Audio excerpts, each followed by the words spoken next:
Fala, meu povo, sejam todos muito bem-vindos a mais um Fatos da Zona, programa onde eu, Claudinho Bessa, adapto aqui pro YouTube os textos da mídia livre Zona Curva. O link do texto a ser tratado aqui hoje vai estar na descrição do vídeo. Se tu quiser ler, seja bem-vindo. Hoje a gente vai pro nosso episódio de número 38, então não se esquece de deixar o teu like no vídeo, se inscrever no canal se tu não for de casa e comenta aí pra mim o que tu tá achando disso tudo. Então vamos com Rubem Fonseca e o silêncio que não apaga o passado.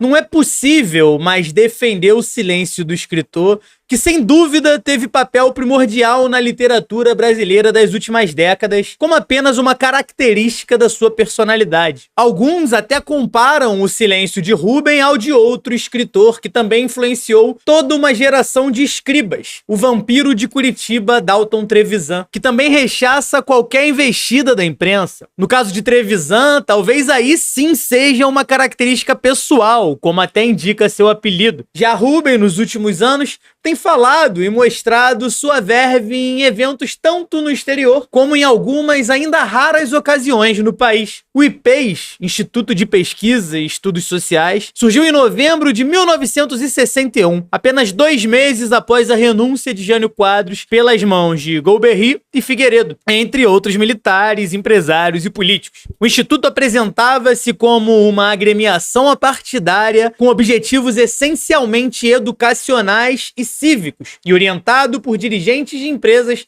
que participam com convicção democrática e como patriotas. De acordo com o historiador uruguaio René Armand Dreyfus, em seu livro 1964, A Conquista do Estado, Ação Política, Poder e Golpe de Classe, Rubem Fonseca teve como sua principal função no IPES a de supervisionar a unificação ideológica e editorial dos materiais de divulgação do Instituto. Ao seu lado, trabalhavam o poeta e jornalista Odilo Costa Filho, a escritora Raquel de Queiroz e o jornalista Wilson Figueiredo. O material produzido pelo IPES, em especial seus curtos filmes que eram exibidos em cinemas e na televisão, é preciso agir para que não sejamos vítimas do totalitarismo. Foi um dos responsáveis por criar o clima de pânico, principalmente entre a classe média, o verdadeiro descalabro que ameaçava a nossa democracia. Em conjunto com o IPES atuava o IBAD, Instituto Brasileiro de Ação Democrática, que também reunia em seus quadros intelectuais orgânicos que representavam os interesses do grande empresariado, em especial do capital norte-americano. Podemos dizer que ambos constituíram uma verdadeira organização composta por intelectuais, empresários e militares em defesa dos interesses da elite brasileira e seus aliados. Segundo o livro A Ditadura Envergonhada, do jornalista Hélio Gaspari, o IPES funcionava no 27º andar do moderno edifício Avenida Central, no centro da capital fluminense. E, incrível coincidência, por lá também atuava a agência de notícias cubana Prensa Latina. O democrático prédio ainda abrigava 2 bases de operações clandestinas, uma do Partido Comunista, PCB, e outra de radicais de direita. O documentário O Dia que Durou 21 Anos, de Camilo Tavares, coloca de forma muito clara a participação dos Estados Unidos na criação do IBAD e do IPES. Lincoln Gordon, embaixador norte-americano no Brasil, no período pré-golpe, aconselha o presidente John Kennedy a ajudar com alguns milhões de dólares os 2 institutos. Kennedy questiona se isso seria realmente necessário. Gordon é categórico. Abre aspas. Nós não podemos correr riscos. Plínio de Arruda Sampaio, deputado federal no período que precedeu o golpe, lembra no filme que foi procurado por uma pessoa ligada ao IPES, que lhe ofereceu certa quantia para que se defendesse a democracia. Plínio refutou. Mas eu já defendo a democracia. Para isso, não preciso de dinheiro. A jornalista Regina Coelho abordou a relação de Rubem Fonseca com o IPES na matéria O Homem em Questão, publicada no jornal Correio da Manhã. O telefonema da jornalista irritou Rubem Fonseca, que se negou a responder qualquer pergunta. O papo acabou se tornando um áspero diálogo entre os dois. Abre aspas. Se você entrevistasse o Carlos Drummond de Andrade, seria importante o que ele faz ou o que ele é. Regina Coelho rebate. Segundo Sartre, o homem é aquilo que ele faz. E nós somos esta espécie de conjunto desorganizado em termos de função na vida. Não tenho nada a dizer. Silêncio. E aí Regina pergunta. Isso vai atrapalhar o seu trabalho? Ora, claro que vai. Mas profissionalmente a gente se vira, não precisa ficar com um complexo de culpa. Bem, você estragou o meu dia, não quero ser rude. Não devia ter atendido o telefone, interprete como quiser, arranje outro entrevistado. Em 1994, o José Rubem publicou um artigo no jornal Folha de São Paulo em que afirma que sua participação no IPES foi uma decorrência da sua atividade empresarial como executivo da Light e nega ter colaborado com a ditadura.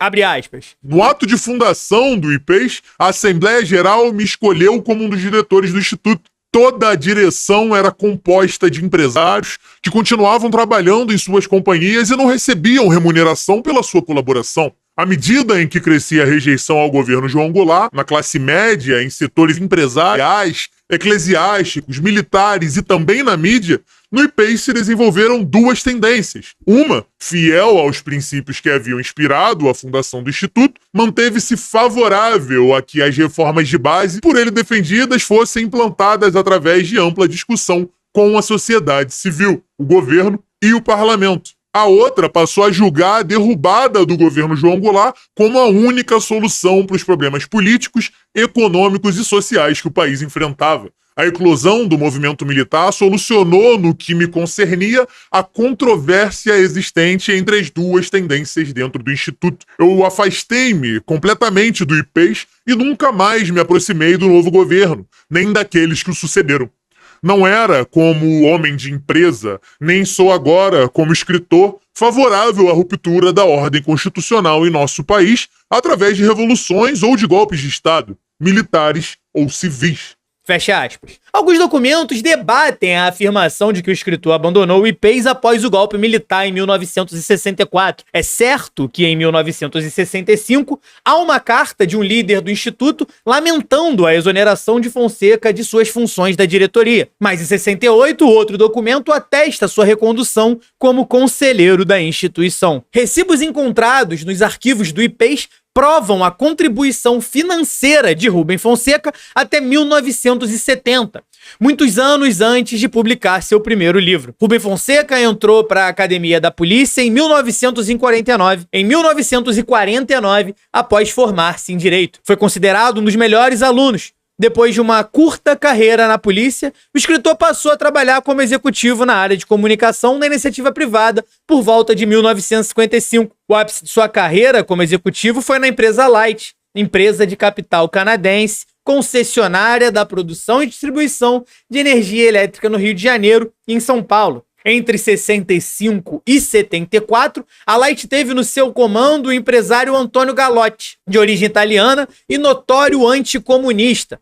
Galotti também atuou na fundação do IPES. O livro de Hélio Gaspari narra uma história curiosa que mostra a proximidade de Galotti com a cúpula militar. Presença constante das rodas de pôquer do inveterado apostador Costa e Silva. Antes desse se tornar o segundo ditador do regime de exceção, Galotti recebeu um cheque do Costa e Silva, e temia que se descontasse o cheque, ofenderia o militar. O contrário já tinha acontecido e o general correu para a boca do caixa. Galotti resolveu perguntar para outro empresário próximo aos militares, o empreiteiro Jadir Gomes de Souza, que organizara a jogatina, se não seria melhor a devolução do cheque de Costa e Silva. Após a conversa, Galotti decidiu não testar o fair play de Costa e Silva e a quantia nunca foi descontada. O irônico é que nem os amigos influentes de Rubem Fonseca conseguiram barrar a proibição do seu livro Feliz Ano Novo, censurado em 1976. O ministro da Justiça, Armando Falcão, autor do despacho que determinou a proibição da coletânea de contos, disse que nem precisou ler o livro todo para pedir sua interdição. Segundo ele, bastou encontrar alguns palavrões no início da leitura para tomar a decisão. A batalha judicial para a liberação do livro durou até 1989. Nota do autor desse texto, abre aspas. O que me levou a investigar as relações políticas e empresariais de Rubem Fonseca foi a minha profunda admiração por seus livros. Sempre me intrigou suas relações com o grupo opositor de Jango. É possível a divisão entre a fruição estética de uma obra e os descaminhos políticos de determinado artista? A obra artística está acima, ao lado ou abaixo da política? É mais fácil praticar uma obra dentro dos ditames da esquerda ou da direita? Acredito que são perguntas de difícil resposta e que me acompanharam na produção desse texto. Fecha aspas. Esse texto foi escrito pelo nosso editor, Fernando do Vale, e teve como fontes usadas a revista Terceira Margem, dossiê Rubem Fonseca, do programa de pós-graduação de comunicação da UFRJ, o livro A Ditadura em Vergonha, de Hélio Gaspari, a revista Bravo e o jornal Folha de São Paulo. E é isso, meu povo, eu duvido que vocês sabiam disso tudo. Então diz aí pra mim o que vocês estão achando, deixe o like no vídeo, se você gosta e quer contribuir com o Zona Curva, faz um pix pra gente no e-mail zonacurva@gmail.com. E é isso, muito obrigado a vocês que ficaram até o final do vídeo, tamo juntão demais, tô indo nessa, valeu!